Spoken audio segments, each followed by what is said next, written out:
সমানভাবে বন্টন করুন, সকলের কাছে সমান অধিকারের ভিত্তিতে পৌঁছে দিন। আমাদের আর কোনো কথা নাই।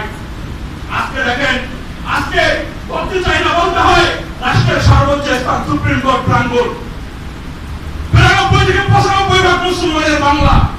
এই মুসলমানের অর্থে আপনাদের বেতন হয়, মুসলমানের অর্থে এই বাংলাদেশের রাষ্ট্রীয় সমস্ত সৌন্দর্যের কাজ বর্ধিত হয়, মুসলমানের টাকায় উন্নয়নের কাজ হয়। কিন্তু মুসলমানের টাকায় ইসলাম বিদ্বেষী, মুক্তিযুদ্ধের চেতনা বিদ্বেষী, যে দেশের জন্য আমরা রক্ত দিয়েছি, যে দেশের জন্য আমার মায়ের ইজ্জত দিয়েছে, সেই জমিনে, সেই পবিত্র ভূমিতে ওই বিদ্বেষী গিরিক দেবী থামিসের মূর্তির মাধ্যমে আমার ভূমি অপবিত্র করা হবে।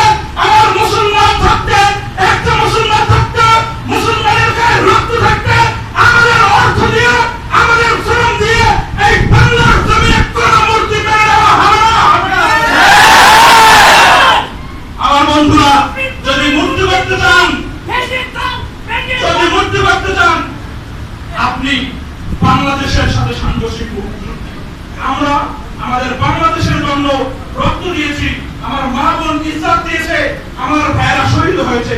সেই বাংলার জমিনে স্বাধীন সার্বভৌম দেশে আজকে ভিনদেশী কোন অশ্লীল নারীর প্রতীক বাংলাদেশের সুপ্রিম কোর্ট প্রাঙ্গণে থাকতে পারে না। কথা ঠিক কিনা? আজকের এই অনুষ্ঠান থেকে আমরা রাষ্ট্রপ্রধানের কাছে বিনীত অনুরোধ করতে চাই, আপনি স্বাধীনতার সাথে সংঘর্ষিক, আমাদের বাংলাদেশের সার্বভৌমত্বের সাথে সাংঘর্ষিক, সংবিধানের সাথে সাংঘর্ষিক, অনতিবিলম্বে ওই মূর্তিকে সুপ্রিম কোর্ট প্রাঙ্গণ থেকে সরিয়ে দিন। বাংলার জনগণ আপনার সাথে থাকবে। এরপরে আমরা বলতে চাই, আপনি যে সিলেবাস প্রণয়ন করেন, সিলেবাস পরিচালনা করেন, আমাদের গভর্নমেন্ট মাদ্রাসার মুহতামিম আজমুল ইসলাম বাংলাদেশের আমির আজকের অনুষ্ঠানের সম্মানিত প্রধান অতিথি, তিনি বলেছেন আপনারা পাঠ্যসূচির মধ্যে যে পরিবর্তন এনেছেন, সেই পরিবর্তন তো থাকবেই।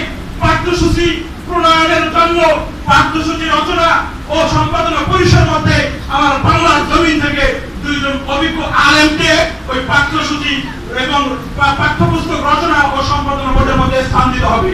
আমরা আজকের এই সম্মেলন থেকে জোর দাবি জানাই, মাননীয় প্রধানমন্ত্রী, আপনি বাংলাদেশের পাঠ্যপুস্তক রচনা ও সম্পাদনার মধ্যে আমার কওমি আলেমদের থেকে 2 জন অভিজ্ঞ আলেমকে স্থান করে দিন। তাহলে যারা এই পাঠ্যসূচির দোহাই নিয়ে এই বাংলার জমিনের মধ্যে মাথা কেড়ে দিয়ে ওই ভিনদেশী কোনো ব্যক্তির এজেন্ডা বাস্তবায়ন করে আমার বাংলার জমিনে আমরা যেখানে 18,000 নাগরিক শান্তিতে সাম্প্রদায়িক সম্প্রীতির মধ্যে আবদ্ধ হয়ে বসবাস করতেছি, বসবাস করে আসতেছি, দীর্ঘদিন ধরে বসবাস করতে চাই, কিন্তু এই সিলেবাসের কারণে কিছু নাস্তিক মুরতাদ এই সিলেবাসের দোহাই দিয়ে আমার বাংলার অশান্তির মধ্যে বিশৃঙ্খলা সৃষ্টি করে বাংলাদেশের অসাম্প্রদায়িক একটা সাম্প্রদায়িক দাঙ্গা বাঁধানোর চেষ্টা করতেছে। আপনি যদি আলেম ওলামাদেরকে এই পাঠ্যপুস্তকের মধ্যে স্থান দেন, তাহলে আর এইরকম কোনো ফেতনা থাকবে না। কথা ঠিক কিনা?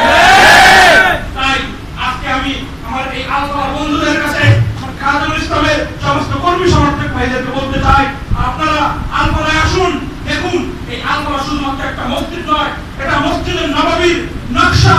মসজিদের নববীর থেকে যেই রকম ভাবে ইসলামের প্রচার প্রসার কাজ চলল, আজকে আলফা এই বয়স্ক মাদ্রাসা থেকে ঠিক তদ্রূপ সেই নমুনায়, সেই নকশা কদমে আজকের এই কর্মসূচি কার্যক্রম পরিচালনা হয়। এর জন্য আমরা ইনশাআল্লাহ সকলে রাজি আছি, এখানে যারা আছি, প্রত্যেকে এখান থেকে ফিরে গিয়ে আমার প্রত্যেকের এলাকায় একটা করে বক্তব্য প্রতিষ্ঠিত করব।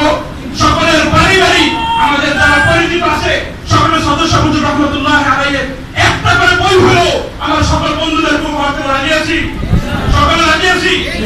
আমাদের যে অর্থ আছে, আমরা এই অর্থ থেকে একটি করে পয়সা হলো জমিয়ে আমরা কোরআনী ফান্ড গঠন করে সদস্য হুজুর রহমতুল্লাহ আলাইহির মিশনে এই আলফা বয়স্ক মাদ্রাসার মিশনে সকলে ব্যয় করবো রাজি আছি।